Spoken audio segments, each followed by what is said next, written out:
ओम श्री गंगाई नाथाय नमः। जय श्री गुरुदेव, जय श्री दादा गुरुदेव। आप सभी का स्वागत है आज के इस सत्संग में। और आज का जो विषय है वो है अनहद अनाद के ऊपर में। और ये जो सत्संग है आज अनहद अनाद के विषय में, इस पर आज जो चर्चा होगी वो ये कि अनहद अनाद क्या है पहले तो, फिर अनहद अनाद क्यों सुनाई देता है, और अनहद अनाद है या फिर कुछ और है। जैसे कुछ लोग सोचते हैं ना, अब डॉक्टर के पास जाओगे तो बोलेगा भाई कोई ये तो बीमारी है जिसे टिनिटस कहते हैं। तो अनहद अनाद की पहचान कैसे करेंगे कि ये अनहद अनाद है या टिनिटस है, और उसके बाद हम चर्चा करेंगे कि अनहद अनाद अगर सुनाई देने लगे तो वो क्या स्थिति हो सकती है आपकी, किसे अनहद अनाद सुनाई देता है, किस स्थिति में सुनाई देता है, अनहद अनाद के लाभ क्या होते हैं भौतिक रूप से, आध्यात्मिक रूप से, और किसी व्यक्ति को अनहद अनाद सुनाई देने लगे अब उसे क्या करना चाहिए। तो ये जो प्रश्न है, ये सारे प्रश्न नियमित आते रहते हैं बहुत सारे साधकों के, जब वो कोई वीडियो देखते हैं अनहद अनाद के ऊपर में जो पहले हमने बनाए हैं। तो अनहद अनाद के ऊपर में बहुत बार चर्चा की है। आज एक नई तरह से चर्चा करेंगे। और जो प्रश्न आज मैं ले रहा हूँ मुख्य रूप से वो यही कि अनहद अनाद सुनने लग गया, मैं क्या करूँ। ठीक है, तो इसके ऊपर में एक ही प्रश्न के ऊपर में तो नहीं करेंगे, पूरी डिटेल में कर लेंगे उसको। ठीक है, तो कोई टॉपिक अगर रह जाए, जो लोग लाइव देख रहे हैं, तो कोई टॉपिक अगर छूट जाए अनहद अनाद के ऊपर में तो आप प्रश्न लिख दीजिएगा चैट में, तो उस प्रश्न को भी हम ले लेंगे। ठीक है, शुरू करते हैं। अच्छा, तो मेरा नाम राज शिव है और मैं एक सिद्ध योग साधक हूँ।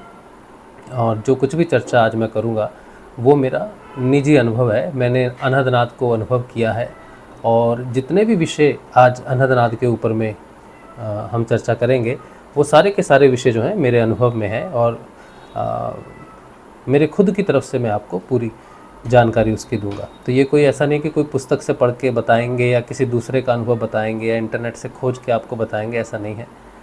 जो कुछ भी मैं बताऊंगा आपको वो सारा का सारा मेरा निजी अनुभव है। और अनहद अनाद के ऊपर में मेरा लगभग 6 साल का अनुभव है। और साधना जो हम कर रहे हैं, सिद्ध योग की साधना जो हम कर रहे हैं, उसमें हमारा लगभग 11 साल का अनुभव है। ठीक है, चलिए तो शुरू करते हैं। सिद्ध योग जो है ये एक ऐसी साधना है सिद्ध योग की जो कोई भी कर सकता है। सबसे पहले तो मैं आपको साधना की थोड़ी सी जानकारी देता हूँ कि सिद्ध योग की साधना कोई भी कर सकता है। कोई भी का मतलब कोई भी कर सकता है, उसे मनुष्य होना पड़ेगा बस, और कुछ नहीं है। तो वो कहीं का भी हो सकता है, किसी भी जाति का, किसी भी धर्म का हो सकता है। और सिद्ध योग करने के लिए, जैसे हमने सिद्ध योग की साधना की, हमने घर में ही रहकर सिद्ध योग की साधना की है। हम गृहस्थ हैं, हमारी पत्नी है, हमारा बेटा है 17.5 साल का। तो कामकाज करते हुए गृहस्थ जीवन में रहकर ही हमने साधना की है। और सिद्ध योग की साधना जो हम कर रहे हैं, जिसमें हमें ये सब अनुभव हो रहे हैं, इसमें कुछ भी त्यागने की बात नहीं है। कोई आप खाना पीना कुछ खाते हो को आपको क्या खाने में परिवर्तन करना है, ब्रह्मचर्य करना है, या कुछ और किसी प्रकार का कोई नियम लागू होता है, तो कोई नियम नहीं लागू होता है। बड़ी सीधी और सरल साधना है सिद्ध योग की। तो गुरुजी हैं हमारे, जिनका नाम समर्थ सदगुरुदेव है, जिनकी तस्वीर आज आप देख भी रहे हो, हमने पीछे लगाई है उनकी तस्वीर आज। इनका नाम समर्थ सदगुरुदेव श्री रामलाल जी सियाग है। और इन्हीं की कृपा से आज ये सत्संग हो रहा है। ये विषय जो आप चर्चा कर रहे हैं आज हम, और जो भी जानकारी मैं आपको दे रहा हूँ वो इन्हीं की कृपा से, इन्हीं की बताई हुई साधना के अनुसार ही हम आपको वो सारी चीज़ बताएंगे। ठीक है, तो साधना में अगर कोई आना चाहे, सिद्ध योग की साधना में आना चाहे, तो वो व्हाट्सएप करेगा हमें हमारे नंबर पर 8777211139, और नीचे डिस्क्रिप्शन में दिया भी होगा। हम आपको सारी जानकारी निःशुल्क भेज देंगे। ठीक है, तो ये सिद्ध योग की साधना है। और सिद्ध योग की साधना में एक और चीज़ है कि आपको गुरुदेव के पास जाने की आवश्यकता नहीं है कि गुरुदेव के पास जाएंगे या दीक्षा लेंगे या तब होगा। इसमें दीक्षा ऐसा कुछ नहीं है कि आपको जाके दीक्षा लेनी है या दीक्षा का कोई विधान है। मैं तो कभी मिला नहीं इनसे, अपने गुरुदेव जी से मैं कभी नहीं मिला, भौतिक रूप से कभी नहीं मिला, और ना ही कभी कोई फ़ोन पे बात हुई हो या कुछ भी हुआ, ऐसा कुछ भी नहीं। जिस तरह से मैं अभी आज आपको बता रहा हूँ उसी तरह से हमें भी कभी पता चला कि ये समर्थ सदगुरुदेव हैं, दीक्षा देते हैं मंत्र की। इनके मंत्र से आध्यात्मिक लाभ होता है, भौतिक लाभ होता है, बीमारियाँ ठीक होती हैं और आध्यात्मिक उन्नति होती है। तो हमने इनका दिया हुआ मंत्र जपना शुरू किया और हमें कुंडलिनी के अनुभव होने शुरू हो गए पहले दिन से ही। और आज 10.5 सालों में हमारा जो अनुभव है वो क्रिया योग में भी है और ध्यान योग में भी है। ठीक है, और नाद योग के बारे में भी आज हम आपको बताएंगे। ठीक है, तो ये तो मुख्य जानकारी हुई मेरे बारे में और उस योग के बारे में जो हम करते हैं। सिद्ध योग एक और चीज़ है बहुत महत्वपूर्ण। सिद्ध योग क्या है? पारंपरिक योग है। पारंपरिक का मतलब है कि शिव भगवान से शुरू होता है योग, गोरखनाथ मच्छिंद्र नाथ जी से, फिर गोरखनाथ जी, फिर इस तरह से एक लीनियज आती है, तो इसे नाथों की लीनियज भी कहते हैं। ठीक है, और नाथों की लीनियज जो होती है वो 12 प्रकार की होती है, 12 भागों में होती है लीनियज नाथों की। 11 भाग होते हैं जो शिव उपासक होते हैं, और एक भाग होता है जो शक्ति का उपासक होता है। तो जो शक्ति का उपासक होता है, जो नाथ शक्ति की उपासना करते हैं, उसे आई पंथ कहते हैं। ठीक है, तो हम जिस लीनियज से आते हैं गोरखनाथ जी की, वो आई पंथ है। तो हम आई पंथी हैं एक तरह से, और सिद्ध योग की साधना भी आई पंथ की है। अब आई पंथ का मतलब है, आई लगता है तो आपको मालूम है कि आई माता को कहते हैं। ठीक है, जैसे महाराष्ट्र में माँ नहीं बोलते, आई बोलते हैं। तो पंजाब में इधर कोई माँ बोलता है, कोई मम्मी बोलता है ना, कोई कुछ बोलता है, माता जी को अलग अलग नामों से बुलाते हैं। तो माँ को आई के नाम से भी बुलाते हैं। तो आई पंथ का मतलब है माँ का पंथ। अब माँ के बहुत सारे स्वरूप हैं, देवी काली है, दुर्गा है, लक्ष्मी है, बहुत सारे स्वरूप हैं। तो ये कौन सा स्वरूप है माता का जिसमें हम आई बोलते हैं? किस माँ को आई बोलते हैं? तो इन सारे स्वरूपों का एक मूल स्वरूप है जिसे हम कहते हैं कुंडलिनी। तो कुंडलिनी हर व्यक्ति, पुरुष हो, स्त्री हो, या फिर नपुंसक हो, कोई भी मनुष्य हो, उसके शरीर के अंदर में ये शक्ति रहती है जिसे कुंडलिनी कहते हैं। तो कोई भी मनुष्य आई पंथ की साधना कर सकता है और कुंडलिनी उसकी जागृत हो जाए तो कुंडलिनी के अनुभव वो कर सकता है। ठीक है, लेकिन आज का विषय जो है वो ना तो कुंडलिनी है, ना ही आई पंथ है, ना ही सिद्ध योग है।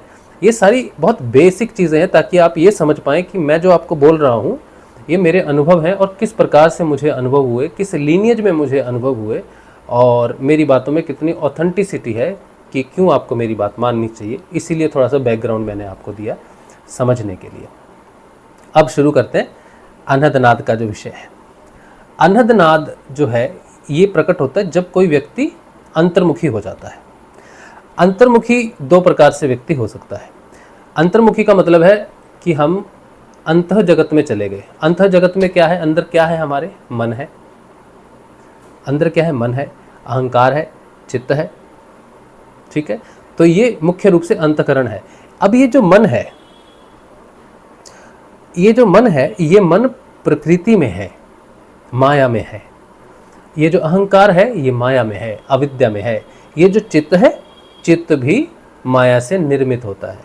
तो अंतःकरण को हम बोलेंगे कि हमारी जो प्रकृति है, या हम जिस प्रकृति से बने हैं उसे हम अंतःकरण कह रहे हैं।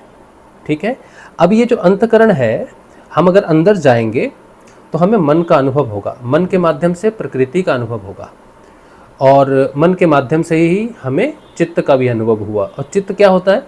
चित्त एक ऐसा स्तर है जहाँ पर हमारे सारे कर्मों का लेखा जोखा रहता है। आपने नाम सुना होगा ना, यमराज जी के साथ एक रहते हैं ना, चित्रगुप्त। चित्रगुप्त क्या करते हैं? लेखा जोखा रखते हैं। वो लेखा जोखा कहाँ रखेंगे? कौन सी किताब में रखेंगे?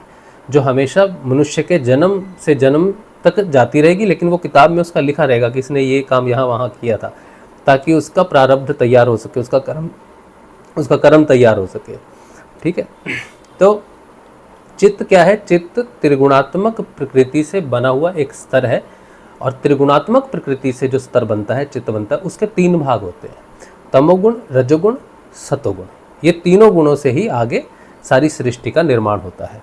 और जब भौतिक रूप में सृष्टि पूरी प्रकट हो जाती है और हम देखते हैं कि बाहर ये पेड़ है, ये व्यक्ति है, ये नदी है, ये पहाड़ है, ये रास्ता है, ऐसी ये सारी चीज़ें हैं, तो हम बाहर की दृष्टि से देखते हैं। और जब हम अंतर्मुखी हो जाते हैं तो हमें माया के अंदर का अनुभव होना शुरू हो जाता है, जिसे हम सूक्ष्म अनुभव भी कहते हैं। ठीक है, तो माया कहाँ से कहाँ तक होती है? हमारा जो मूलाधार चक्र है, मूलाधार से लेकर आज्ञा चक्र तक, यहाँ तक माया का साम्राज्य रहता है। ठीक है, इसके ऊपर भी माया रहती है, क्योंकि आज्ञा चक्र के ऊपर भी द्वैतवाद रहता है। कहाँ तक रहता है माया का द्वैतवाद? वो सहस्रार के नीचे तक रहता है, मतलब सहस्रार में अद्वैतवाद है, लेकिन आज्ञा चक्र में भी द्वैतवाद रहता है। तो माया का प्रभाव वहाँ भी रहता है, लेकिन आज्ञा चक्र से नीचे नीचे जो प्रभाव रहता है वो अविद्या का रहता है। माया अविद्या जनित रहती है। यहाँ भ्रम होने के बहुत सारे मौके मिलेंगे, बहुत सारे चांसेस होते हैं कि कोई व्यक्ति साधना में असेंड करता हुआ माया में भ्रमित हो जाए, ठीक है।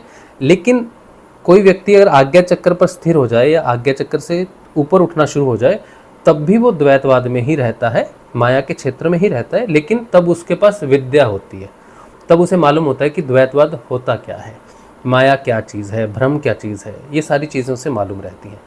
और जब वो फिर सहस्रार तक पहुंच जाता है, फिर माया के सारे द्वार बंद हो जाते हैं। तो माया के जो द्वार हैं वो, उन पर जो साम्राज्य रहता है वो पंच इंद्रियों का और मन का रहता है। तो जब वो अद्वैतवाद में पहुंचता है तब माया के सारे द्वार बंद हो जाते हैं, फिर वो भ्रमित नहीं होता है और वहाँ कोई अनुभव भी नहीं होता है। उसे हम शून्य अवस्था भी कहते हैं, ध्यान अवस्था भी कहते हैं, उसे हम योग अवस्था भी कहते हैं। वहाँ पर चित्त की जो चित्त है, जिसे मैंने भी बताया ना त्रिगुणात्मक चित्त है, वो रुक जाता है, वृत्तियाँ रुक जाती है। वृत्ति का अर्थ होता है कि कोई भी चीज़ जो घूमती है उसे वृत्त कहते हैं। तो तमोगुण, रजोगुण और सतोगुण जिसमें सारे कर्म रहते हैं वो घूमती रहती हैं, तो उसे बोलते हैं वृत्ति। तो वो जब तक घूमती रहती है तब तक हम माया में रहते हैं। जब वो रुक जाती हैं तब इसका मतलब है कि हम माया से बाहर चले गए, योग में चले गए, तुरीय अवस्था में चले गए। वहाँ पर माया का कोई प्रभाव नहीं पड़ता है। तो माया का प्रभाव तब तक पड़ेगा जब तक उसकी वृत्तियाँ चालू रहेंगी। जब वृत्तियाँ रुक जाएंगी, तमोगुण, रजोगुण, सतोगुण रुक जाएंगे, तो किसी भी प्रकार का कोई भी गुण, कोई भी कर्म आपको प्रभावित नहीं करेगा, यानी कि आप मृत्यु से परे हो। तो जो व्यक्ति ध्यान में चला जाता है वो इंद्रियातीत है और कालातीत भी है, काल से अतीत चला जाता है, ठीक है। अब ये बात अंतकरण की बात है। अब जो मैंने पहले बताया कि अंतकरण दो प्रकार, आंतरिक हम कहते हैं ना अंतर्मुखी हो गया, तो अंतर्मुखी होना दो प्रकार से है। पहला जो आज्ञा चक्र से नीचे नीचे रहता है, मूलाधार से मूलाधार से लेकर आज्ञा चक्र के बीच में रहता है, माया के क्षेत्र में रहता है, वो भी अंतर्मुखी कहलाता है। और जो आज्ञा चक्कर से ऊपर की स्थिति में चलता है, तुरीय में जाता है, वो भी अंतर्मुखी है, लेकिन वो अंतर्मुखी होने के बाद माया के प्रभाव से परे है। दो प्रकार से, ठीक है। अब अनहद नाद किसी को सुनाई दे, किसे सुनाई देगा अनहद नाद? जो अंतर्मुखी हो गया। अंतर्मुखी कोई भी व्यक्ति हो सकता है, कभी भी हो सकता है। कोई व्यक्ति भगवान का नाम जप करता है, कोई हनुमान चालीसा पढ़ता है, कोई दुर्गा चालीसा पढ़ता है, कोई किसी भी प्रकार की सुबह शाम पूजा करता है, शिव जी के मंदिर में जाता है, या कोई भी किसी भी रिलीजन में है, हिंदू, मुस्लिम, सिख, ईसाई, जैन, बौद्ध, किसी भी धर्म में है, और वो किसी प्रकार की पूजा, आराधना, साधना कुछ भी करता है, तो उसको वो अनहद नाद सुनाई देने लग जाएगा। इसके अलावा अगर कोई व्यक्ति साधना नहीं भी करता है, लेकिन सकारात्मक व्यक्ति है, बहुत अच्छा व्यक्ति है, और मतलब जिसे हम कहेंगे ये भाई साधना, भगवान में तो इसका विश्वास नहीं है, साधना तो नहीं करते, लेकिन ये अच्छे व्यक्ति हैं, तो उन अच्छे व्यक्तियों की अच्छाई के कारण भी वो अपने अंदर झांकने लग जाते हैं। क्योंकि अच्छा व्यक्ति वही होता है जो अपने अंदर देखता है, जिसके अंदर करुणा होती है, प्रेम होता है, दूसरे के लिए दया होती है। तो ये सारी चीज़ें अंदर है ना, हृदय में है, तो उस व्यक्ति को भी उसकी इन क्वालिटीज़ की वजह से, उसके इस चरित्र की वजह से अनहद नाद सुनाई दे सकता है, ठीक। और कोई व्यक्ति कोई एक मंत्र जपता है, बहुत लंबे समय तक मंत्र जपता है, तो भी उसे अनहद नाद सुनाई दे सकता है। तो अनहद नाद किसी को भी कभी भी सुनाई दे सकता है। उसके पूर्व जन्म के जो कर्म होते हैं वो उदय हो जाए कि अब बेटा तुमको इस नाद पर कंसंट्रेट करना चाहिए, या नाद को समझना चाहिए। तो जब भी जीवन में कोई बड़ा परिवर्तन आता है, खास करके आध्यात्मिक परिवर्तन आता है, तब उसे नाद सुनना शुरू हो जाएगा, ठीक है। तो अनहद नाद को और कई नामों से हम बुलाते हैं, जैसे अनहद नाद कहते हैं, अनहत नाद भी कहते हैं, साउंड ऑफ साइलेंस भी कहते हैं, और मुसलमान जो होते हैं वो इसे बांगे इलाही भी कहते हैं। और भी बहुत तरह के नाम हो सकते हैं अनहद नाद के। लेकिन इसकी पहचान क्या होती है, कि कैसे पहचानेंगे कि ये अनहद नाद है? तो कान से आवाज़ आती है, या तो आपके लेफ्ट कान से आएगी आवाज़, या राइट से आएगी। ज़्यादातर लोगों को लेफ़्ट से सुनाई देती है, और राइट से भी सुनाई दे सकती है। तो कुछ लोग सोचते हैं कि यार लेफ़्ट से सुनाई दे रही है तो बुरा होता है। शायद कुछ भी बुरा नहीं होता है, नाद नाद है, और वो कान से सुनाई नहीं देता है। ये जो कुछ भी हमें सुनाई देता है, ऐसा लगता है कि हमें कान से सुनाई दे रहा है, ठीक है। अभी आप मेरी बात सुन रहे हो, अगर आप अपने दोनों कान बंद कर लो तो आपको बाहर की आवाज़ सुनाई नहीं देगी। तो अगर अनहद नाद कान से सुनाई देता, कान के पर्दे पर वो आवाज़ गिर रही है, उस वजह से सुनाई देता, तो कान बंद करने से वो आवाज़ बंद हो जाती। कान बंद करने से कानों का काम ख़त्म। ना, कान तभी तक काम कर रहे हैं जब तक वो खुले। अगर ये बंद हो जाए, या कोई व्यक्ति बहरा हो, उसे सुनाई नहीं देता है, उस बहरे व्यक्ति का भी अगर अनहदनाद शुरू हो जाए तो उस बहरे व्यक्ति को भी अनहदनाद का अनुभव हो सकता है। तो इसका मतलब है कि सिर्फ कानों वाले ही अनहदनाद को सुनते हैं, ये एक मिथ है। तो कानों से सुनाई देता है, ये सही बात नहीं है। ठीक है, अनहदनाद आंतरिक है और हमारा जो दिमाग है, ब्रेन है, इस ब्रेन में वो हमें सुनाई देता है, ब्रेन के हिस्सों में से सुनाई देता है।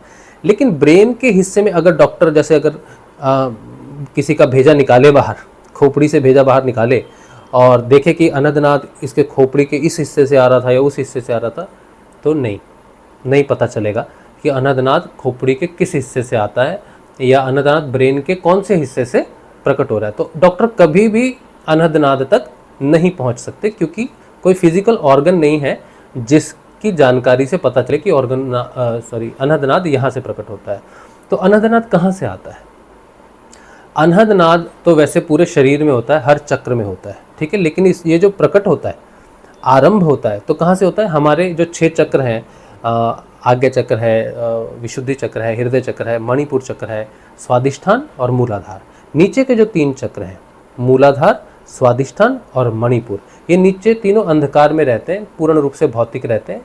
इसी में ही व्यक्ति घूमता रहता है जन्म मरण में।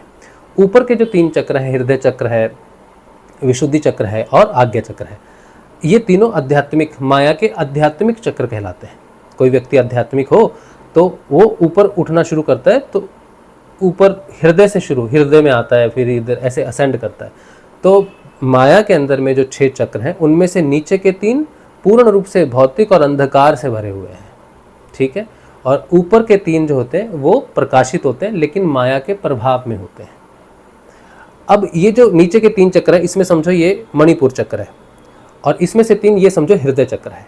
हृदय चक्र और मणिपुर चक्र के बीच में जहाँ ये दोनों मिलते हैं, जहाँ से मणिपुर चक्र की सीमा खत्म होती है और हृदय चक्र की, या हम अनाहत बोल लेते हैं, चलो, अनाहत चक्र की सीमा शुरू होती है, उस सीमा से कोई किसी व्यक्ति की चेतना उस बॉर्डर तक पहुँच जाती है, तो उसे अनहदनाद सुनाई देना शुरू हो जाता है। और कभी कभी कोई व्यक्ति थोड़े समय के लिए भी वहाँ उसकी चेतना पहुँच सकती है, वापस नीचे गिर सकती है, वापस वो संसार में आके विलीन हो सकता है, या वापस अपने कामकाज में बिजी हो जाएगा, तो वो चला जाएगा उसको नाद सुनना। तो वो तब तक सुनेगा जब तक चेतना जो है वो मणिपुर चक्र को क्रॉस करेगी, ठीक है। तो मणिपुर चक्र अग्नि का स्रोत है और हृदय चक्र वायु का स्रोत है। तो अग्नि और वायु का जहाँ मिलन होता है, वहाँ से ये ध्वनि प्रकट होती है। तो नाद किससे प्रकट हुआ? अग्नि से और वायु के मिलन से नाद प्रकट होता है। तो इसको तभी व्यक्ति सुनता है जब हम कहते हैं अंतर्मुखी हो गया। तो अंतर्मुखी होने का मतलब ही है कि वो हृदय प्रदेश में है, ठीक है। अब हृदय प्रदेश माया के प्रभाव में भी है और उस पर माया का प्रभाव हटाया भी जा सकता है, ठीक है, क्योंकि वो आध्यात्मिक जगत है।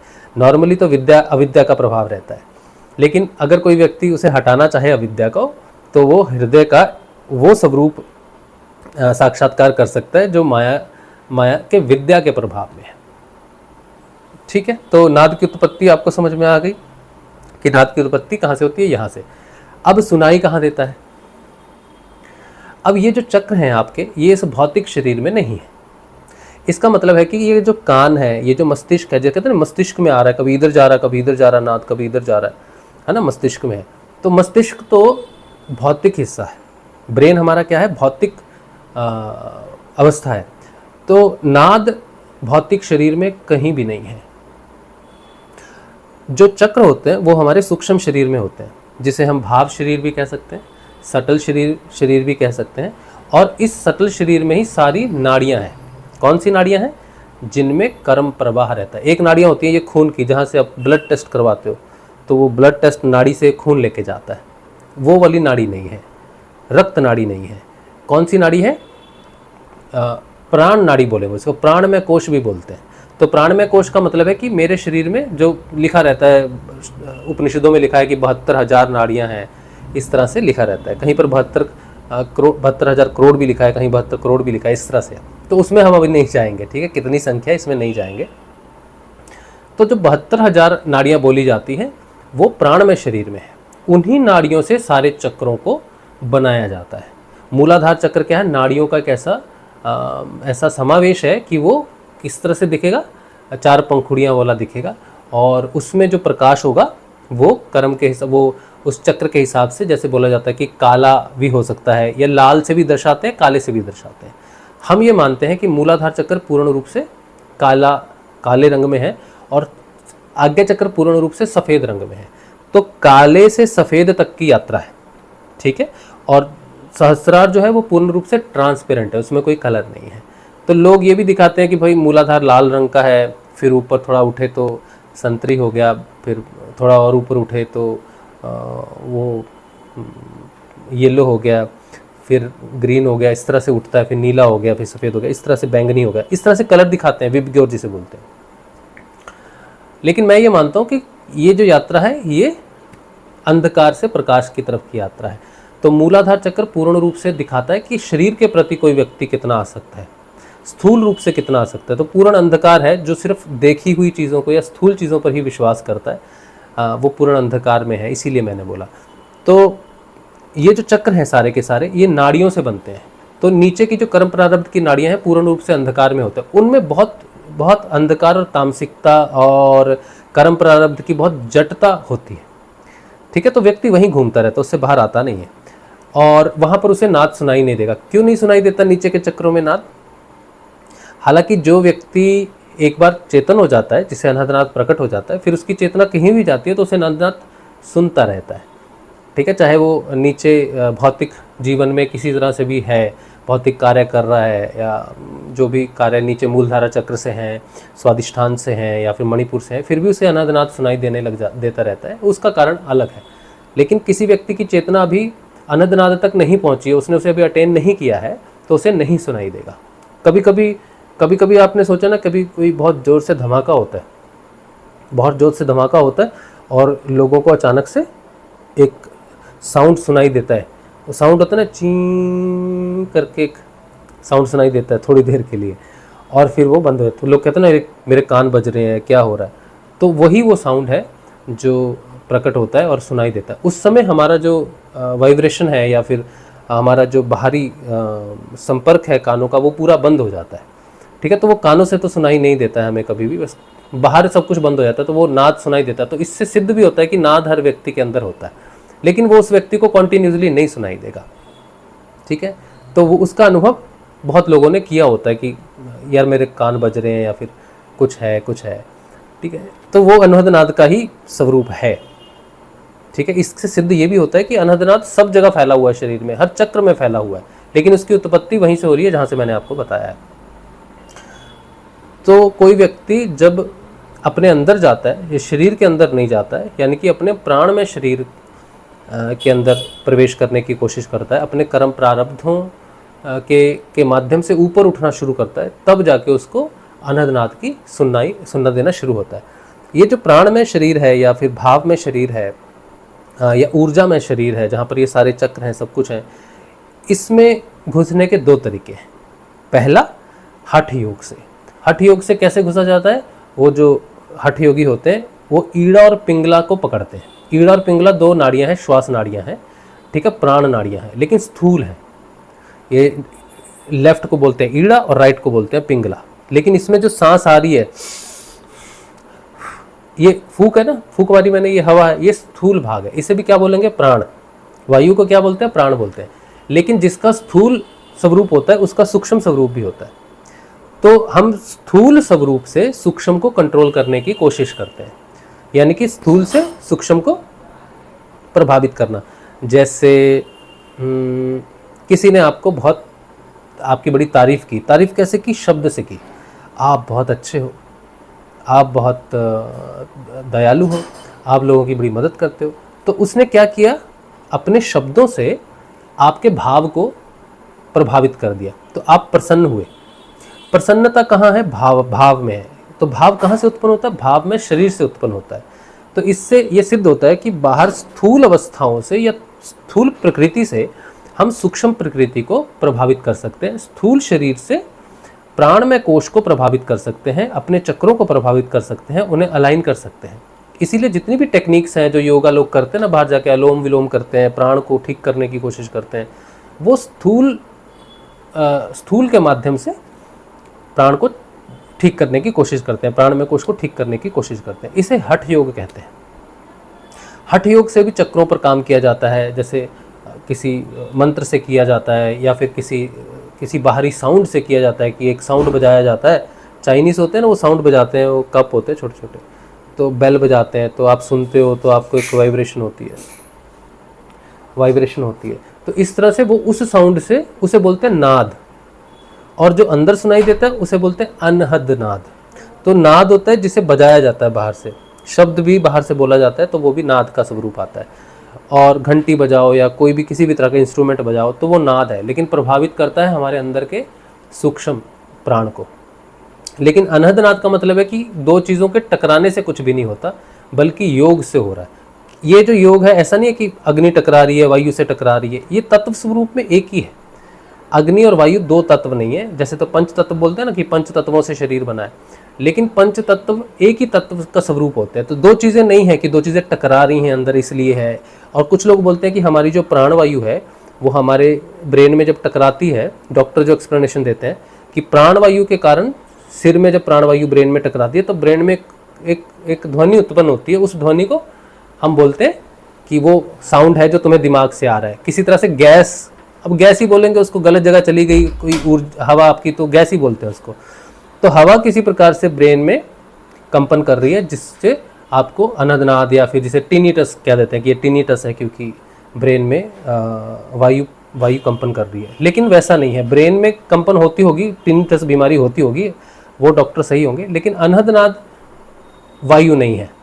अनहदनाद वायु से इस तरह से प्रकट नहीं हो कि वायु के कंपन से पैदा होता है। अनहदनाद तब से है जब से इस सृष्टि की रचना हुई। तो कहते हैं ना, सृष्टि की रचना हुई ओम से, ओम तत् सत। तो वैदिक संस्कृति में यही माना जाता है कि ओम तत् सत से सृष्टि की रचना हुई है। बाकी जो धर्म है, मुस्लिम धर्म हो या फिर कोई भी धर्म हो, वो बोलते हैं कि शब्द से सृष्टि की रचना हुई है। लेकिन शब्द डायरेक्ट, ये जो मैं आपसे बोल रहा हूँ, शब्द के चार स्वरूप होते हैं, परावाणी, फिर उसके बाद एक और है पश्यंती है, फिर मध्यमा है, फिर वैखरी है। तो चार प्रकार की वाणी होती है। परावाणी सुनी नहीं जा सकती, पश्यंती भी आंतरिक है, सुनी नहीं जा सकती, मध्यमा प्रेरणा से शुरू होती है और वैखरी बोलकर शुरू होती है। तो पश्यंती क्या है? इंट्यूशन जिसे बोलते हैं कि ये इंट्यूशन हो रही है, मुझे ऐसा पता चल रहा है कि क्या हो रही है। और मध्यमा जो है वो ज्ञान को प्रकट करने में सहायता करती है, एक्सप्लेनेशन करने में सहायता करती है। और वैखरी वाणी जो है वो उच्चारण में सहायता करती है। तो ओम, तो मैंने बोला ओम तो उच्चारण हो गया ना, तो डायरेक्ट वैखरी तो प्रकट नहीं हो सकती, डायरेक्ट ओम तो प्रकट नहीं होता सृष्टि में। तो शुरू कहाँ से हुआ होगा? उसके सूक्ष्म स्वरूप से शुरू हुआ होगा। लेकिन जब वो शब्द स्वरूप में आया तो ओम कहलाया। तो मुझे अगर जानना है कि वो शब्द कौन सा है जिससे सृष्टि उत्पन्न हुई है, तो मैं सिर्फ बोल के ही जान सकता हूँ, उसको नाम देना पड़ेगा, वो हो गया ओम। ठीक है, इसीलिए ओम से ही बोला जाता है कि ओम से सृष्टि की रचना हुई है, लेकिन वो स्थूल रूप मानता हूं मैं उसको। तो ओम से ही सारी ध्वनियां प्रकट होती हैं, ओम से ही सब कुछ होता है। इसीलिए जिसको नाद सुनाई देगा, अगर वो नाद पर कॉन्सेंट्रेट करेगा तो धीरे धीरे उसको अलग अलग वाद्य यंत्र सुनाई देते हैं। किसी को झिंगूर की आवाज़ सुनाई देगी, जिसे क्रिकेट भी बोलते हैं, रात का कीड़ा होता है वो, या फिर बांसुरी की आवाज़ सुनाई देगी, ड्रम की आवाज़ सुनाई देगी, ढोलक की आवाज़ सुनाई देगी, वीणा की आवाज़ सुनाई देगी, शंख की आवाज़ सुनाई देगी, बांसुरी की आवाज़ सुनाई देगी। तो ये सारी क्या है? ये ध्वनियाँ हैं। जैसे मंदिर है, आप मंदिर में प्रवेश करोगे तो मंदिर में जिस तरह से आप आगे जाते हैं, जैसे पहले घंटे की आवाज़ है, फिर थोड़ा और प्रांगण में जाओगे मंदिर के, तो सोचो वहाँ संगीत कीर्तन चल रहा है, तो उसमें सारे वाद्य यंत्र बज रहे हैं। फिर थोड़ा और आगे जाते हो तो भगवान के हाथ में मुरली है। तो इस तरह से डिफाइन किया जाता है कि जो बांसुरी की आवाज़ है या शंख की आवाज़ है वो थोड़ी उच्चतम लेवल है नाद का, और जो मृदंग बज रहा है या छेना बज रहा है या फिर ढोलक बज रहा है, वो संगीत कीर्तन प्रांगण तक पहुंचा है, व्यक्ति अभी अपने आत्म स्वरूप तक नहीं पहुंचा है। तो जैसे जैसे नाद की जो आवाज़ है, अनहद नाद की जो आवाज़ है, जैसे जैसे भगवान की प्रतिमा के, कृष्ण भगवान लेके चलता हूँ मैं, कृष्ण भगवान की बांसुरी तक पहुँचती है, तब तक नाद नीचे की गति के रहते हैं। धीरे धीरे जैसे वो असेंड करता है, भगवान आत्मा के स्वरूप में परिवर्तित होता रहता है या करीब पहुंचती रहती है उसकी चेतना, वैसे वैसे नाद उच्चतम ध्वनि उसकी प्रकट होने लग जाती है, ऐसा माना जाता है। लेकिन मैं इस चीज़ को नहीं मानता हूँ, क्योंकि मेरा अनुभव अलग है अनहद नाद का।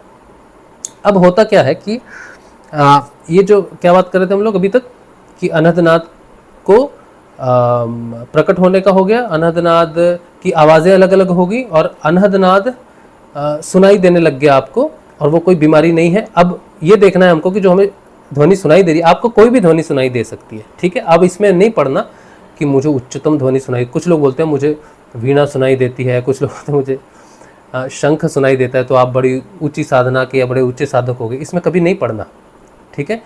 क्योंकि किसी को झिंगुर की आवाज़ सुनाई देती है जो सबसे बेसिक है, या सीटी की आवाज़ सुनाई देती है सबसे बेसिक है, वो भी चेतना के उच्चतर स्तरों में जा सकता है।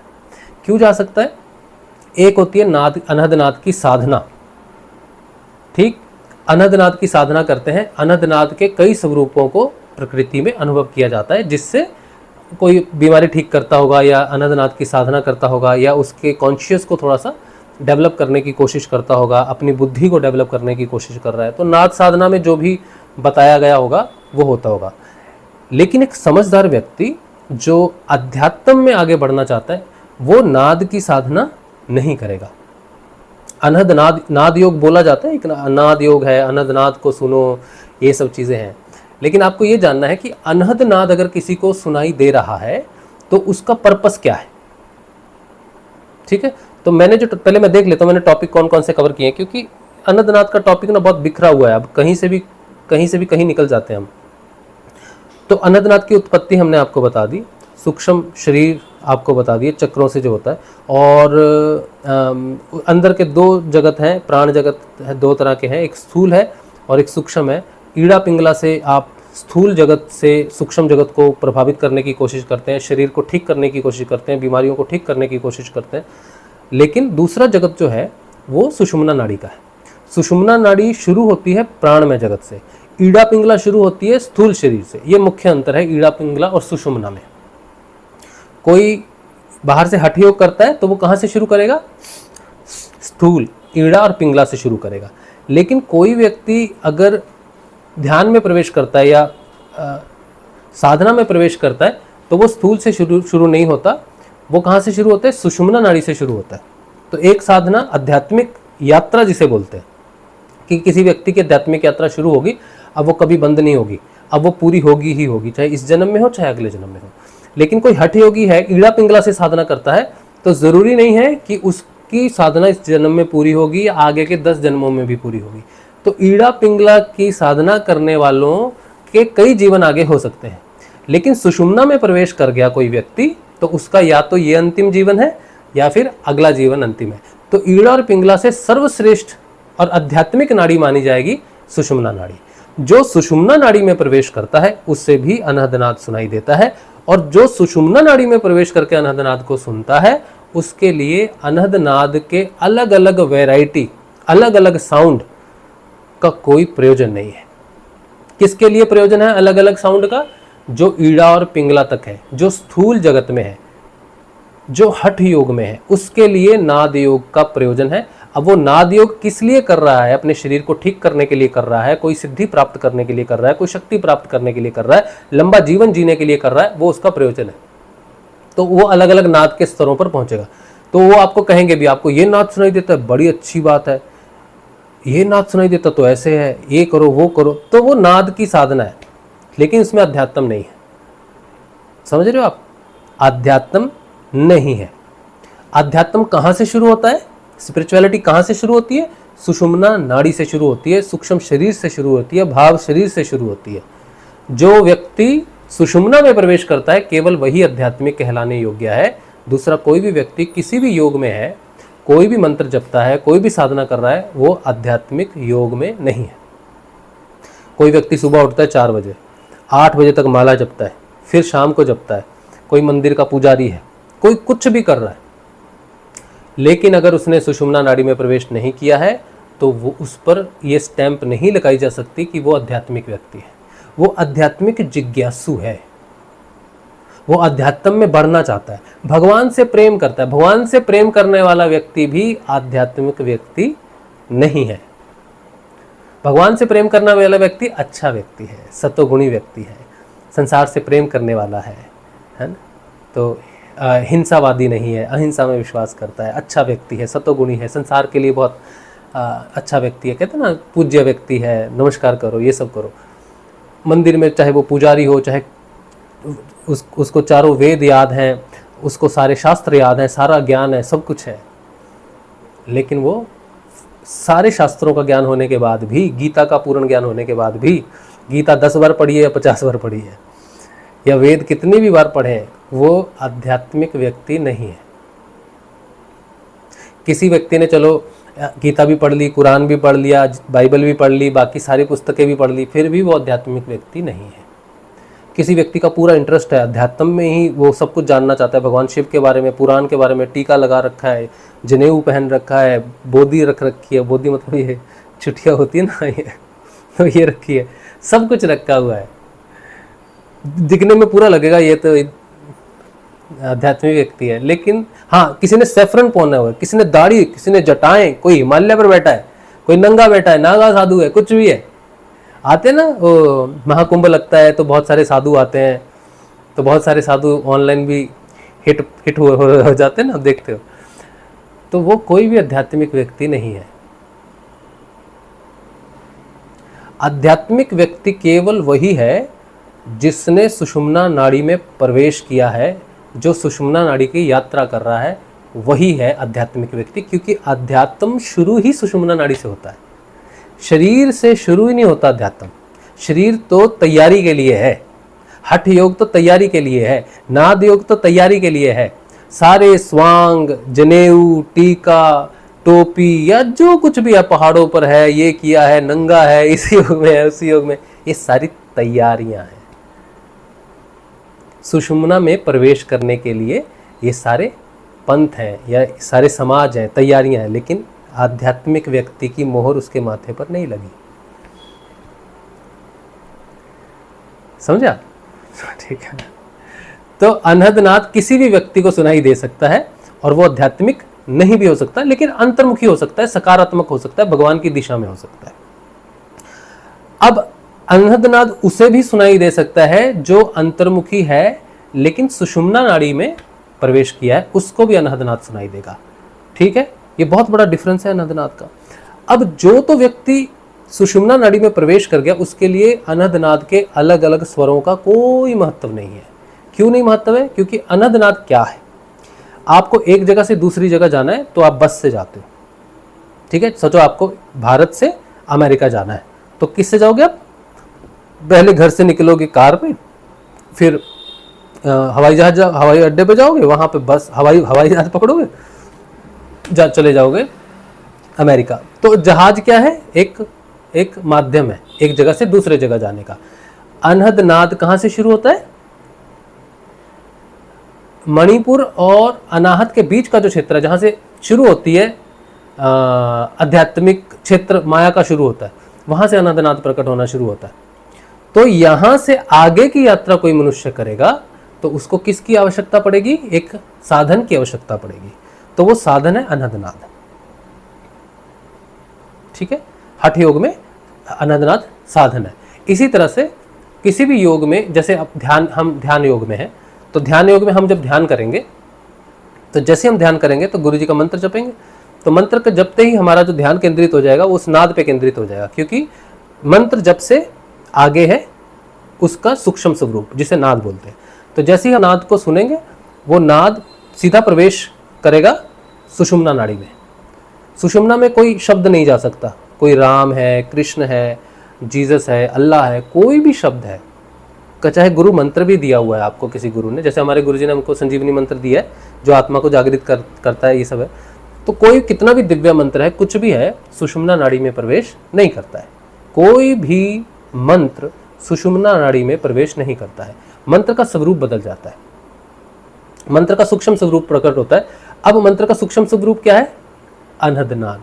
इस संसार में जितने भी शब्द हैं, अच्छे बुरे, दिव्य मंत्र या कोई भी मंत्र, हनुमान चालीसा, दुर्गा चालीसा, कोई भी सप्तशती, कोई भी पाठ, कोई भी मंत्र इस संसार में है, उसका सूक्ष्म स्वरूप है अनहदनाद। तो अनहदनाद सारे शब्दों का सूक्ष्म स्वरूप है। तो जैसे कोई व्यक्ति ध्यान करता है और अनहदनाद को सुनता है, तो अगर तो उसकी सुषुम्ना नाड़ी खुली है तो अनहदनाद कहाँ उसको प्रवेश देगा? सुषुम्ना नाड़ी में। किसी की सुषुम्ना नाड़ी नहीं खुली, अनहदनाद को सुनेगा तो कहाँ प्रवेश देगा? माया के जगत में। सुषुम्ना नाड़ी माया के जगत को बाईपास करती हुई सीधी आज्ञा चक्र पर पहुंच जाती है। तो किसी की सुषुम्ना नाड़ी खुली हो तो वो नाद के माध्यम से प्रवेश कर देगा सुषुम्ना में, नाद का काम खत्म। नाद सिर्फ सुषुम्ना में प्रवेश दे देगा, उसके बाद नाद कहेगा ठीक है, इसके आगे हमारी पहुंच नहीं है। तो नाद वहां नहीं जाता, तुरिया में नहीं जाता नाद।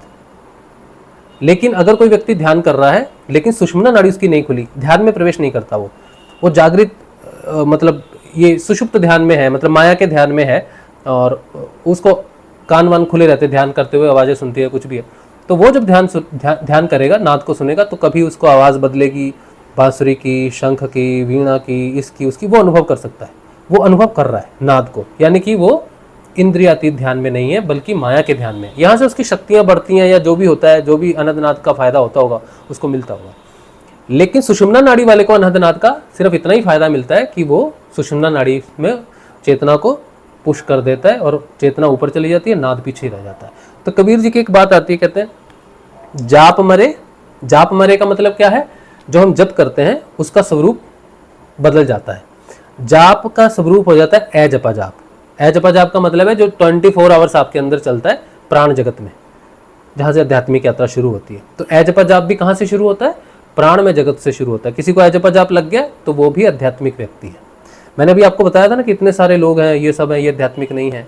किसी को अनहदनाद सुनाई देता है तो वो आध्यात्मिक व्यक्ति नहीं हो सकता है।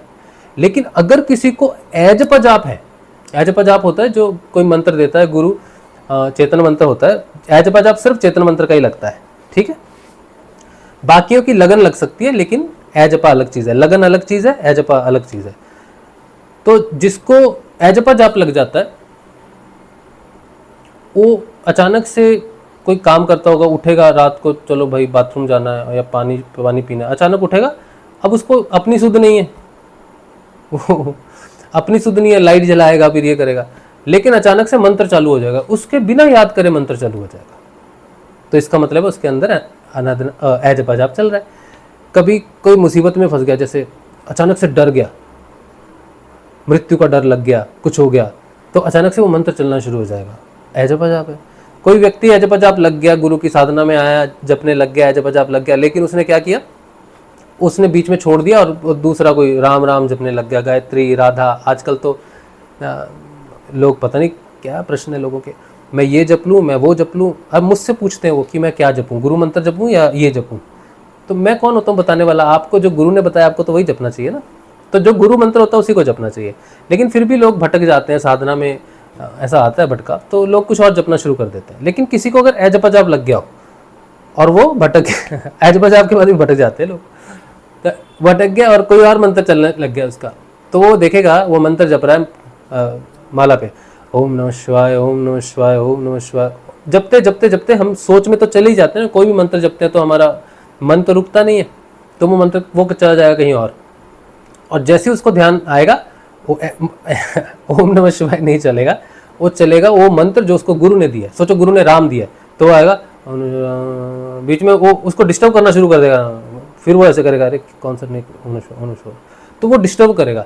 तो अजपा जाप बड़ा पॉजेसिव होता है, दूसरे मंत्र को स्थान नहीं बनाने देता है सबकॉन्शियस माइंड में।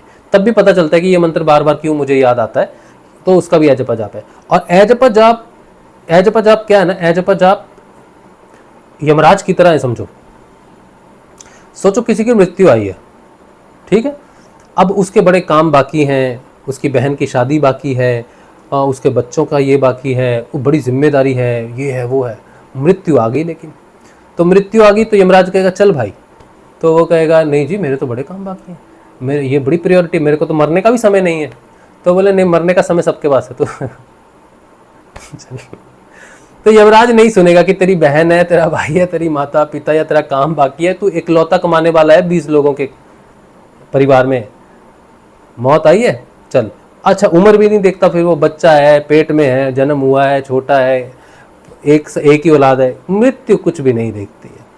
तो यमराज बड़े निर्दयी बोलोगे, निर्दयी है बड़े, कि देखते नहीं, ले जाते हैं। ए जपा जाप यमराज का दूसरा स्वरूप है। ए जपा जाप अगर किसी व्यक्ति को लग जाए और वो व्यक्ति साधना छोड़ के इधर उधर भाग रहा है या कुछ भी कर रहा है, नहीं, ए जपा जाप उसको दुनिया के किसी भी कोने से मतलब कि कहीं भी चला जाए, किसी भी साधना में, किसी भी गुरु, किसी कहीं भी चला जाए, ए जपा जाप अगर उसे लगा है ना, तो वो उसको पकड़ेगा, प्यार से नहीं लाएगा वापिस। जैसे यमराज खींच के लेके जाता है ना वापिस, वैसे ही ए जपा जाप उसको साधना में वापिस लेके आएगा। ये है ए जपा जाप की शक्ति। जैसे यमराज को नहीं रोक सकते, वैसे ए जपा जाप को भी नहीं रोक सकते परिवर्तन करने से। जिसको ए जपा जाप लगा है उसका परिवर्तन होगा ही होगा। नाद जिसको सुनता है, वो सुन रहा है तो ठीक है, सुन रहा है, परेशानी हो रही है तो हो रही है। नाद कोई जबरदस्ती नहीं करता किसी के साथ, लेकिन ए जपा जाप किसी को छोड़ता नहीं। ए जपा जाप का मतलब है गुरु। गुरु स्वयं है ए जपा जाप, और वो तब तक जबरदस्ती नहीं करता जब तक तुम्हारे कर्म प्रारब्ध बाहर भटकने के हैं। लेकिन ए जपा जाप क्या करता है, धीरे धीरे तुम्हारी चेतना को अंतर्मुखी करता रहता है। तो अंदर जाना है, अंदर जाना, वो चल रहा है अंदर 24 आवर्स, तुमको मालूम भी नहीं है। तुमको मालूम भी नहीं है, 6 महीने, 10 महीने, 1 साल, 2 साल, 4 साल, 10 साल भी, तुमको मालूम भी नहीं है जब जब चल रहा है। तुम्हारा कर्म प्रारब्ध की वजह से समय लग रहा है, बस और कुछ नहीं। जिस समय उसने देख लिया कि अब काम घटना है, अब इसको उस दिशा में लेके जाना है, वहां से तुम्हारी जो जीवन, जो बड़ा सुखी, जो बड़ा शांत, जो बड़ी सक्सेस, बिजनेस, ये सब में तुम बड़े अच्छे चल रहे हो। और जैसे उसने डिसाइड किया कि अब ये सब बंद, अब अंदर, जैसे मृत्यु नहीं देखती कि तुम कौन सी स्थिति में हो, जीवन की उच्चतम स्थिति में हो या नीचे की स्थिति में हो, उन्हें आना ही है। उसी तरह से ए जपा जाप ने जब देखना है कि अब इसने हृदय में प्रवेश करना है, आज से 1 साल बाद, 2 साल बाद, 2.5 साल बाद, 6 महीने बाद, 10 दिन बाद इसने हृदय में प्रवेश करने का समय आया है, इसकी आत्म जागृति का समय आया है, तो फिर उसका प्रभाव होगा तुम्हारे जीवन में। सब कुछ बाहर धरा का धरा रह जाएगा और तुम्हें वो ले जाएगा अंदर, और फिर तुम्हारी आत्म जागृति। तो आत्म जागृति जो है, जो ए जपा जाप के कारण होती है, कोई सुखद अनुभव नहीं है। बहुत सुखी व्यक्ति बैठा है, जैसे वो कोई जंगलों में बैठा है, कोई कहता बस मैं तो बैठा ही अपने इसीलिए हूं कि मेरी आत्म जागृति हो, तो बैठा रहे। तुम्हारे चाहने से आत्म जागृति नहीं होती। आत्म जागृति एक ऐसी घटना है जो फोर्सफुली घटती है। मनुष्य जितना सोचता है कि ये होगा, ये होगा, अब होगा, नहीं होगा। जब तुम नहीं सोचते तब घटित होता है। तो ए जपा जाप मुख्य कारण है, तो वो अंदर लेके जाता है। और ए जपा जाप अंदर लेके जाता है तुमको, उसका काम है अंदर लेके जाना। अंदर मुलाकात होती है नाद से। ए जपा जाप के बाद प्रकट होता है नाद। लेकिन ए जपा जाप, नाद ए जपा जाप के बाद प्रकट होता है, इसका मतलब ये नहीं कि नाद की चेतना, नाद का स्तर ऊंचा है, नहीं। नाद तो ऐसे व्यक्ति को भी सुनाई दे सकता है जो सिर्फ ईड़ा पिंगला में है, सुषुम्ना में है ही नहीं। और जो सुषुम्ना में जिसने प्रवेश करना होता है उसे ही नाद सुनाई देता है। सॉरी, ए जपा जाप उसको सुनाई देगा। ए जपा जाप की दिशा ही सुषुम्ना नाड़ी की है, ईड़ा पिंगला से उसे कुछ लेना ही नहीं है। लेकिन नाद को ईड़ा पिंगला से भी लेना देना है, सुषुम्ना से भी लेना देना है। तो ए जपा जाप के माध्यम से जब नाद प्रकट होता है, तो नाद का सिर्फ इतना ही काम होता है कि तुम्हें ध्यान में एक इस जगत से उस जगत में लेके जाए, बस। भारत से अमेरिका जाने की जब फ्लाइट जो काम करती है, वही काम नाद करता है। स्थूल जगत से सूक्ष्म जगत से, स्थूल जगत से सूक्ष्म, सूक्ष्म जगत से तुरिया जगत में जाने के लिए, या आज्ञा चक्र के उस जगत में जाने के लिए, भगवान के क्षेत्र में प्रवेश करने के लिए बस एक वाहन मात्र है। इतना ही काम है नाद का। अब किसी को बंसी सुनाई देती है, क्योंकि वो तो काम कैसे होता है, ये नाद सुना, 1 2 3 ऐसे कुछ सेकंड लगते हैं और वो व्यक्ति प्रवेश कर जाता है सीधा आज्ञा चक्र के क्षेत्र में। अब नाद वहां तो इंद्रिय ही नहीं है, वहां तो कुछ भी नहीं है, सूक्ष्म शरीर तक ही नाद है, ठीक है। सूक्ष्म शरीर से आप ऊपर जाते हो, जरूर रहता है, यहां तक जरूर रहता है, लेकिन तुरिया में नहीं है, ध्यान में नाद नहीं है। तो कबीर जी कहते हैं, जाप मरे ए जपा मरे, अनहद भी मर जाए। तो ये तीनों मर गए। जाप जो था वो अजपा में परिवर्तित हो जाता है, अजपा अनहद में परिवर्तित हो जाता है, अनहद जो है वो चेतना को धक्का मार देता है, जा, वो आज्ञा चक्र में चला जाता है, तीनों वहां नहीं जाते। और वहां कौन है, आज्ञा चक्र पर कौन है, मिलन होता है, योग होता है, उसे बोलते हैं राम के साथ योग हो रहा है। राम किसको बोला गया, आत्मा को बोला गया, परमात्मा को बोला गया है, मैं आत्मा और राम परमात्मा। तो जाप मरे, अजपा मरे, अनहद भी मर जाए, राम सदा ही ना मरे, कहत कबीर बताए, ऐसे कुछ है। तो आत्मा नहीं मरती कभी, आत्मा का परमात्मा के साथ योग होता है। तो जाप हो, अजपा हो, नाद हो, इन सब का प्रयोजन सिर्फ और सिर्फ मुझे आत्म रूप से प्रकट करना और मेरे योग को परमात्मा के साथ संभव करना, आज्ञा चक्र पर जहां वृत्तियां रुक जाती हैं। पतंजलि अष्टांग योग के समाधि पाद के दूसरे सूत्र में ही आती है योग की बात, जहां वो कहते हैं चित्त वृत्ति निरोध योग, चित्त की वृत्तियों का निरोध, रुक जाना ही योग है। तो यहां वृत्तियां रुक जाती हैं, और जब वृत्तियां रुक जाती हैं योग में, तब जाके परिवर्तन होता है। एक मिनट।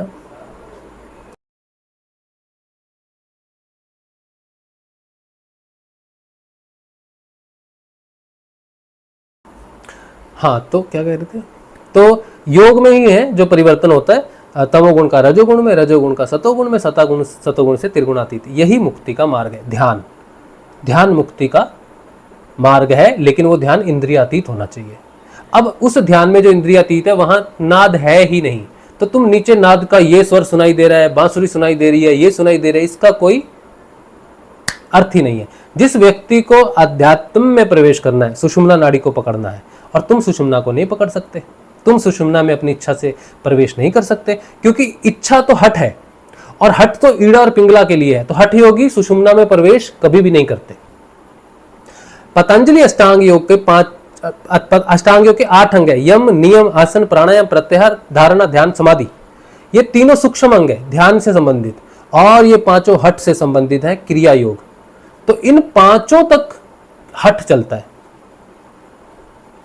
हठ योगी इन 5 को सिद्ध कर सकता है, लेकिन धारणा, ध्यान और समाधि सिद्ध नहीं कर सकता। धारणा किससे, समर्पण से सिद्ध होती है। किसी के ये 5 अंग सिद्ध नहीं है, लेकिन उसका समर्पण हो जाए गुरु के प्रति, तो ये 5 गुरु अपने आप सिद्ध कर देता है। जिसमें जो गुरु अपने आप शिष्य के ये 5 अंग सिद्ध कर दे, जिसको सिद्ध करने में कई जन्म लगते हैं हठ योगी के, ऐसे गुरु को बोलते हैं सिद्ध गुरु, समर्थ गुरु। तो कोई व्यक्ति बैठा है, बीमार बैठा है, हिलने की शक्ति नहीं है, हठ योग, तो उसने क्या ही करना है बेचारे ने। उसको कहो अलोम विलोम कर ले, बोला मैंने सांस जोर से भी खींची तो मैं मर जाऊंगा। इतनी भी शक्ति नहीं है शरीर में। अब इस व्यक्ति के लिए क्या ध्यान विषय नहीं है, परमात्मा विषय नहीं है, अध्यात्म विषय नहीं है? जब तक व्यक्ति में अंतिम सांस बाकी होती है, तब तक वो सुषुम्ना नाड़ी में प्रवेश करने के लिए हो सकता है, चाहे उसका शरीर हिल भी नहीं रहा। कैसे होगा? गुरु आएगा, गुरु कहेगा मुझे समर्पण कर, नमस्कार कर, कि पार लगा दो। और अगर उसका समर्पण सच्चा हुआ और उसने अपने प्राण लगा दिए गुरु के कि ये प्राण तेरे, तू लेने हैं तो 1 सेकंड पहले ले ले या 1 सेकंड बाद में ले ले, जैसे लेने हैं वैसे ले ले, तेरे हैं प्राण। जो व्यक्ति अपने प्राणों को अपने गुरु को समर्पित करता है कि प्राण तो सिर्फ तेरे ही हैं और किसी के आगे ना झुकूंगा, किसी से कुछ नहीं मांगना, किसी से कुछ भी नहीं है, सिर्फ गुरु से ही अपेक्षा रहती है जीवन में। कोई व्यक्ति कोई साधक होते हैं ना, बहुत बीमार हो जाते हैं, इतने बीमार हो जाते हैं, इतने बीमार होते हैं कि वो बड़े मुश्किल हो जाते हैं। तो वो गुरुजी का उनको पता चलता है कि ये नाम जप है, ध्यान है, इससे बीमारियाँ ठीक होती है, तो वो नाम जपना शुरू करते हैं। 1 दिन 2 दिन 10 दिन 2 महीने कुछ नहीं फर्क पड़ता उनको, ठीक है। फिर उनको क्या होता है, फिर वो पूछते हैं, फिर वो देखते हैं कि ये गुरुजी राधा राधा जपने के लिए कह रहे हैं, वो गुरुजी हैं वो ये जपने के लिए। फिर वो पूछते हैं कि हम राधा राधा जप लें, गुरुजी का ध्यान कर लेंगे। जो व्यक्ति आता है गुरुजी के पास, चाहे वो कितना भी बीमार हो, अगर उसको 2 महीने लग रहे हैं, 6 महीने लग रहे हैं, 10 महीने लग रहे हैं, इसका कारण किसी को तो 1 क्षण लगता है, किसी को 2 महीने लगते हैं, किसी को 6 महीने, किसी को 6 साल, किसी को 60 साल भी लग सकते हैं। तो अंतर क्या है? सब कहते हैं कि मैंने भी समर्पण किया, मैंने भी समर्पण किया। अंतर सिर्फ इतना ही होता है कि कुछ व्यक्ति जब आते हैं तो कहते हैं कि अब प्राण भी चले जाएंगे ना तो तेरे, और कुछ सोचते हैं कि चलो देख लेते हैं, चलो हम 10 दिन तक देख लेते हैं, चलो 100 साल तक देख लेते हैं, 100 साल तक जपेंगे, क्या होता है कि नहीं होगा। तुम 1000 साल भी जपो इस उम्मीद से कि 1000 साल जप के देखते फिर दूसरा करेंगे, तब भी नहीं होगा। और कोई व्यक्ति आता है, उसका एक क्षण का जीवन बाकी है और वो कहता है ये तेरे ही हैं बस। गुरु एक क्षण में भी समझ जाता है कि अगर मैं इस एक क्षण को 100 साल बना दूंगा तब भी ये नहीं जाएगा। तो गुरु को अंतर्दृष्टि होती है, वो अंतर जगत को जानता है, शिष्य के समर्पण को जानता है कि कुछ भी समस्या होने के बाद ये नहीं जाने वाला, उसको गुरु पकड़ लेता है। तो गुरु क्या है, वो अनंत काल तक देख सकता है। तो कुछ लोगों को जब लाभ नहीं होता तो वो तड़पते हैं कि ये जप लें वो जप लें, उनमें कभी समर्पण होता ही नहीं है। और जो ये सवाल करते ही नहीं कि भाई जपा जा रहा है नहीं जपा जा रहा है, उल्टा जपा जा रहा है, प्रोनाउंसिएशन नहीं हो रही, गलत जप रहा है, उनको फर्क ही नहीं पड़ता,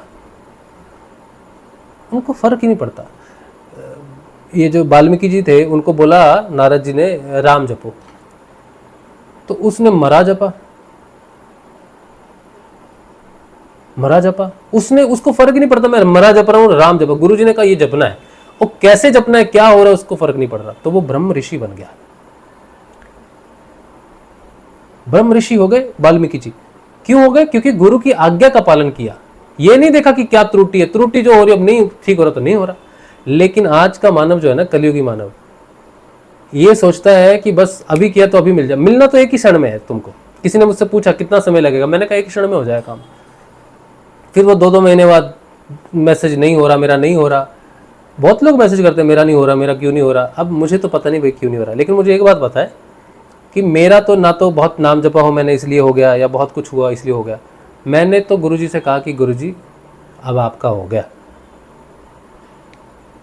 अब देख लिया सबको, सब ट्राई कर लिया, सब कुछ हो गया, अब आपके सिवा मेरा कहीं कुछ नहीं हो सकता, अब आपने जो करना है कर लो, मैं तो तैयार हूँ। मेरा काम उस समय हो गया। अब गुरु ने मेरे अंदर देखा होगा कि मेरा समर्पण उस भाव से हो गया कि मैं अब ठीक भी हो जाऊं या कुछ भी हो जाऊं, तो मैं नहीं जाता। तो उसने देख लिया होगा मेरा अनंत काल का आगे का समय देख लिया होगा कि ये नहीं जाएगा, तो मेरा काम हो गया।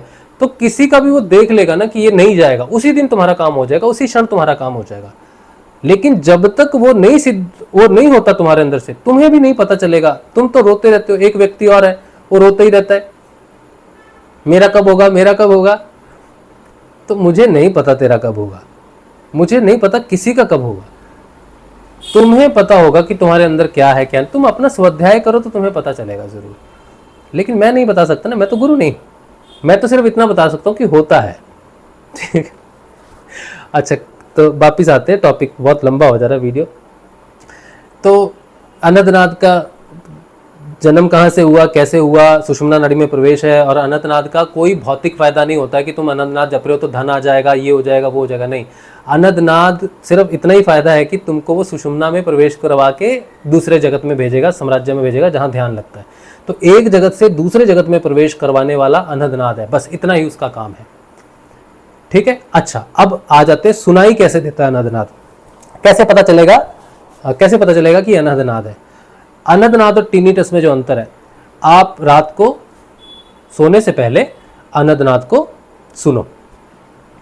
ठीक है, सुनो। सोते सोते आपको नींद आ जाएगी, सोते सोते आपको नींद आ जाएगी और आपकी नींद नहीं टूटेगी रात को। लेकिन अनंतनाद है, चल रहा है, लेकिन आप रात को उसको सुनते नहीं हो, रात को सोने से पहले उसको सुनते नहीं हो, तो रात को नींद जगेगी आपकी। रात को 2 बजे, 2:30 बजे, 3 बजे, 3:30 बजे, जनरली 2:30 बजे के आसपास जागती है नींद। 2 से 3 बजे के बीच में नींद जागेगी आपकी, तो रोज टूटेगी नींद आपकी। लेकिन अगर रात को आप उस नाद को सुनोगे, सुन के सोओगे, तो फिर 15 मिनट बाद हो सकता है कि नींद टूटे। लेकिन उसके बाद जो नींद आएगी वो सुबह फिर जितने बजे आप उठते हो, 6, 7, 8 बजे, फिर तभी आप उठोगे। तो अनंतनाद को नियमित सुनने से रात को जो नींद टूटती है वो टूटनी बंद हो जाती है। और अनंतनाद को सुनने से, नियमित सुनो तो अनंतनाद धीमे हो जाता है। ये अनंतनाद की पहचान है। और अनंतनाद को सुनने से विचार बड़े तेज हो जाते हैं। उसको सुनना बड़ा मुश्किल है। अनंतनाद को सुनोगे तो सुना नहीं जाता, मन भटकता है, विचार बड़ी जल्दी आते हैं। तो ये भी अनंतनाद का ही है। तो 3 है, अनंतनाद से विचार बढ़ेंगे बहुत ज़्यादा, अनंतनाद से सुनने से रात को नींद टूटनी बंद हो जाएगी, सोने के बाद 15 मिनट के बाद झटके से नींद टूट सकती है, ऐसा भी हो सकता है, लेकिन फिर नींद ठीक आएगी। अनहद नाद को नियमित रूप से सुनने से अनहद नाद धीमे हो जाता है। ठीक है, और यही अनहद नाद की पहचान है। ये होगा टिनिटस नहीं है, डरना नहीं, डॉक्टरों को पैसे नहीं देना। ये तो हो गया अनहद नाद की पहचान कैसे करेंगे आप।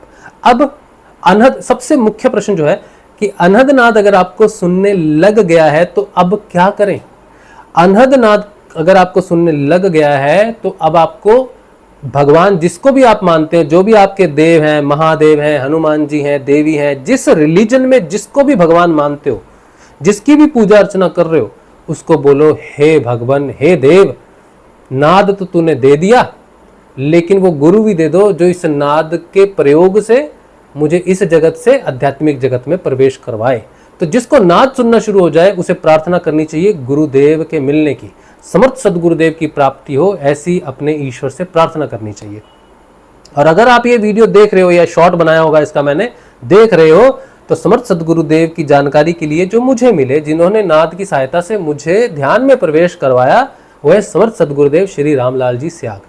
उनकी जानकारी अगर आपको चाहिए तो व्हाट्सएप करें 8772111139 पे, मैं आपको सारी जानकारी भेज दूंगा। उनके बताए अनुसार जो वो शब्द देंगे, मंत्र देंगे, उस मंत्र को जपना और 2 समय 15 मिनट ध्यान करना, और ध्यान के बाकी सब समय आप उस मंत्र को जपना। जब ध्यान में बैठोगे तो नाद को सुनना, गुरुदेव से प्रार्थना करके 15 मिनट के लिए जो भी साधना बताइए, तब वो नाद आपको ध्यान में प्रवेश करवाने में सहायता करेगा। लेकिन ये मत सोचना कि ध्यान में बैठे तो अभी नाद सुन रहे तो अभी ध्यान में प्रवेश कर जाओगे। पहले नाद तुम्हें अंदर, तुम्हारे शरीर, प्राण, मन, बुद्धि, आनंद, चित्त, सत, इस सब से लेके जाएगा। तो तुम्हारे विचार बहुत बढ़ेंगे शुरू में, लेकिन इतना ही करना है। बाकी सब समय मंत्र जपना है और ध्यान के समय उस नाद को सुनना है। तो नाद एक तो धीमे हो जाएगा, परेशानी नहीं होगी। दूसरा, समर्थ गुरु की प्राप्ति से आत्म चेतना की तरफ आपका रास्ता खुल जाएगा, बाहरमुखी से अंतर्मुखी हो जाएंगे और आध्यात्मिक जगत के लिए, यात्रा के लिए आपका रास्ता मिल जाएगा, मार्ग मिल जाएगा। बिना समर्थ सदगुरुदेव के नाद किसी काम का नहीं है। धन्यवाद। ठीक है, चलो, तो ये हो गई बात।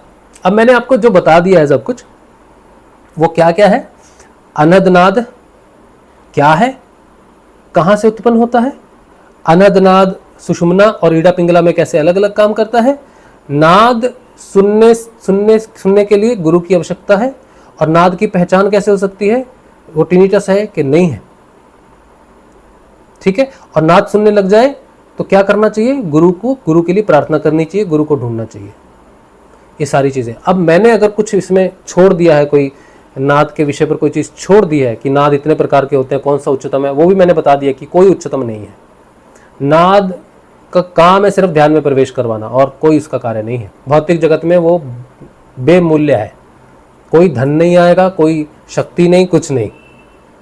ठीक है, चलो, और कोई प्रश्न नाद के ऊपर आपका हो तो आप मुझे चैट मैसेज में अभी लिख देना, तो हम उस पर बात करेंगे। ठीक है, अब हम वो प्रश्न लेंगे जो आपके अभी इस समय चैट मैसेजेस में है। आप सभी को जय श्री गुरुदेव, जो भी देख रहे हैं। अमित तोमर, गुरु भाई, जब भी आपकी वीडियो देखता हूं तो बॉडी पर चींटियां जैसा काटती हैं, ऐसा क्यों होता है? देखो, ऐसे इसमें हमारी कोई विशेषता तो है नहीं। पहली बात है कि आप किसी का वीडियो देखते हो तो आपको कुछ अनुभव होता है, या कुछ भी किसी भी प्रकार का कुंडलिनी का अनुभव होते हैं, जो भी होते हैं वो इसलिए होते हैं क्योंकि हम जो बात कर रहे हैं वो नाद की बात कर रहे हैं। नाद विशेष है, गुरु विशेष है, अध्यात्म विशेष है। आपके अंदर अगर सच्चाई है, अध्यात्म है, और वो चीज़ें हैं जिस पर मैं बात कर रहा हूँ, तो वो चेतना अपने आप अंदर से हिलनी शुरू करती है, पेनिट्रेट करनी शुरू करती है, तो आपको अनुभव होते हैं। आप किसी भी ऐसे व्यक्ति की बात सुनोगे जो सच्चाई से बोलेगा या अध्यात्म पे बोलेगा या आपके अंदर जो घटना घट रही है उसको बोलेगा, तो आपके अंदर वो घटना घटने लग जाती है। इससे बचने के तरीके भी हैं, क्योंकि कई बार हम बहुत ही ज़्यादा सरेंडर करके बैठते हैं किसी को। हम किसी की बड़ी रिस्पेक्ट करते हैं या किसी को मानते हैं ये बड़े अच्छे हैं, बड़े अच्छे साधक हैं, बड़े अच्छे योगी हैं, हम पहले से ही सरेंडर करके बैठते हैं। हमें उनके अंतर जगत की बात मालूम नहीं होती कि वो अंदर से वो व्यक्ति कैसा है। तो हम अपने सरेंडर के कारण भी ये चीज़ें महसूस करते हैं। तो मैं ये कहूँगा कि आपको कभी भी किसी को सरेंडर करके नहीं बैठना चाहिए, किसी को भी नहीं मानना चाहिए कि ये व्यक्ति बड़ा महान है, ये बड़ा उच्च कोटि का है। नहीं, उच्च कोटि का सिर्फ आपका आत्मा है, आपका गुरु है। बाकी सबको सुनना चाहिए, लेकिन हमेशा यलगार करने के लिए, यलगार को बोलते हैं बागी, एक साधक को बागी होना चाहिए। एक साधक को हर स्थिति में अपना पॉइंट ऑफ व्यू रखने के लिए स्वतंत्र होना चाहिए। जब हम किसी से बंध जाते हैं, किसी को मानते हैं ये तो बड़े पुराने हैं, ये तो बड़े अच्छे हैं, ये जो कहेंगे वही सत्य, नहीं। सत्य केवल तुम्हारे अंदर है। बड़े बड़े साधक होते हैं, बड़े तगड़े तगड़े योगी होते हैं, हिमालय पर जटाएं लंबी, ये वो संत होते हैं, करोड़ों की फॉलोइंग होती है, तो हम उनको वैसे ही समर्पण कर देते हैं, अरे यार संत है, नमस्कार है। कोई नहीं, आप सत्य की आप खुद जानो सत्य को। किसी व्यक्ति से कभी भी प्रभावित नहीं होना है आपको उसकी बातें सुनकर, क्योंकि बातों से कोई भी प्रभावित कर देता है। मैजिशियन खेल दिखाता है, प्रभावित कर देता है। मेरा सम्मान करोगे तो मेरी बातों से स्वयं प्रभावित होना शुरू हो जाएगा, मुझे कुछ करने की भी जरूरत नहीं। तो इसीलिए अपना समर्पण सिर्फ गुरु के प्रति रखो, उसने जो कहा है उससे सत्य मानो, बाकियों की जानकारी लो। तो ये क्रियाएं अगर किसी को होती हैं, मैं किसी के सपने में जाता हूं, तो ये सब चीज़ें बंद हो जाएंगी, ठीक है। और कई लोग मुझे कहते हैं कि मैं उनके सपने में आया, तो मैं उन्हें कहता हूं कि भाई ये तुम्हारा भ्रम है। क्यों? क्योंकि जब तुम्हारे सपने में मैं आऊँगा तो मैं तुमसे पूछूंगा कि भाई मैं आया था। और दूसरी बात ये कि मैं कभी तुम्हारे सपने में नहीं आऊँगा। अगर मेरे को अगर ये शक्ति होती है या मेरी चेतना इतनी प्रबल होती है कि मैं किसी के सपने में जाके कुछ कहूँ, तो मैं कभी तुम्हारे सपने में, मैं कभी किसी के सपने में नहीं जाऊँगा। मैं अपनी पत्नी और अपने बेटे या अपने भविष्य में आने वाली कोई पीढ़ी होगी उसके सपने में भी नहीं जाऊंगा। मैं कभी सपने में नहीं जाऊंगा, मैं कभी इस चीज़ का प्रयोग नहीं करूंगा अपने जीवन में। और उसका कारण ये है कि व्यक्ति जो अनुभव करता है उसी को सच मानता है, उसी को समर्पित हो जाता है। तो मैं कभी नहीं चाहूंगा इस पूरे जीवन में या साधना के जीवन में या किसी के प्रति कोई भी मेरे प्रति समर्पित हो कभी भी।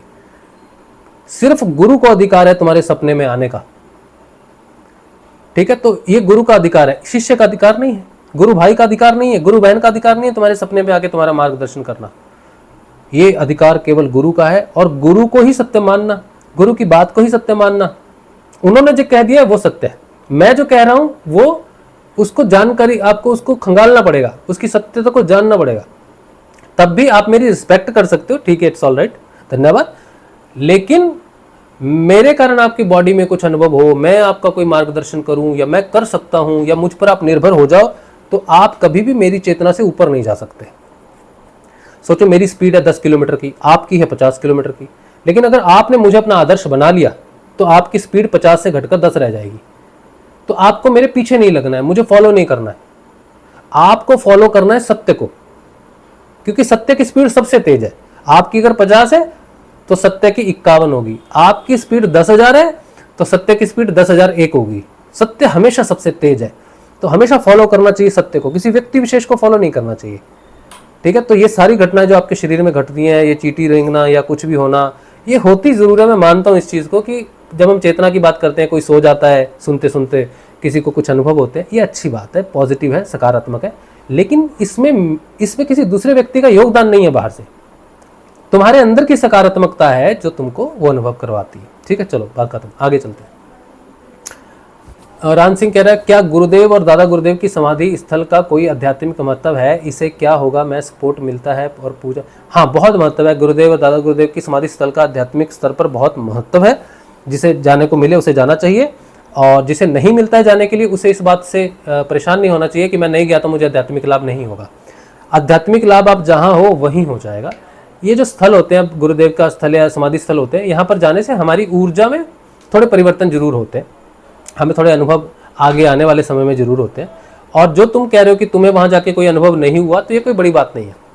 कई बार बहुत मुख्य स्थल पर जाने पर कोई अनुभव नहीं होता, क्योंकि उस ऊर्जा को तुम ग्रहण ही नहीं कर सकते, ठीक है। कई बार हमारे शरीर में उतनी ताकत नहीं होती कि आध्यात्मिक स्थल की ऊर्जा को उसी समय ग्रहण कर सके। वो गुरु रोक देता है उसको कि ये नहीं सहन कर पाएगा, उसको कोई अनुभव ही नहीं होता।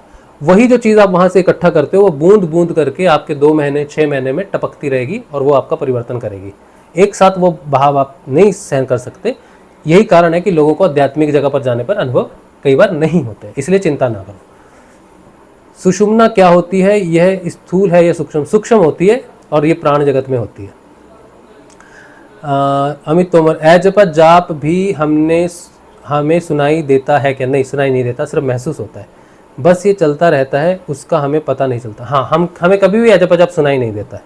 जिस तरह मन ही मन में मंत्र जपते हैं, वैसे ही वो अचानक याद आ जाता है, और 1 सेकंड बाद 1 सेकंड पहले याद आता है, फिर हमें महसूस होता है कि हाँ अरे मंत्र जपो, फिर आप खुद जपना शुरू कर देते, लेकिन वो बैठे हो सुनाई दे रहा है, ऐसा कुछ भी नहीं है, वो सिर्फ एक अनुभूति है। चलिए, इसके अलावा तो कोई प्रश्न नहीं है। तो आज का जो सत्संग है, आज हमने वैसे पुस्तक पढ़नी थी गुरुदेव जी की, लेकिन ठीक है कोई बात नहीं, कल पढ़ेंगे। तो मुझे उम्मीद है कि ए जपा जाप अनहद नाद पर आपके सारे प्रश्नों के जवाब मिले हों। अगर नहीं भी मिले हों तो कोई चिंता का विषय है नहीं, आप कमेंट में लिख देना कि भाई ये प्रश्न है मेरा, हम आपको गुरुदेव जी की जानकारी भेजेंगे। निःशुल्क जानकारी है, साधना कीजिए, अनंतनाथ को अनुभव कीजिए, अध्यात्म को अनुभव कीजिए, समाधि में जाइए, स्वयं की जानकारी हासिल कीजिए और अपने जीवन के इस लक्ष्य को सिद्ध कीजिए। ठीक है, तो मेरा व्हाट्सएप नंबर वगैरह सब दिया है। इसके अलावा कोई अगर साधना इस सत्संग में कोई सहयोग करना चाहे तो वो भी सहयोग कर सकता है हमारे नंबर पर 8777211139। इससे हमें सत्संग करने में सुविधा होती है, घर चलाने में, यही बात है। ठीक है, चलो, वैसे सिद्धयोग की साधना बिल्कुल निःशुल्क है, उसका कोई पैसा नहीं देना है आपको, वो बिल्कुल निःशुल्क है। ठीक है, आज का सत्संग भगवान श्री गुरुदेव के श्री चरणों में। कल मिलेंगे हम लोग, कल के ध्यान में और कल के सत्संग में। जय श्री गुरुदेव, जय श्री दादा गुरुदेव जी।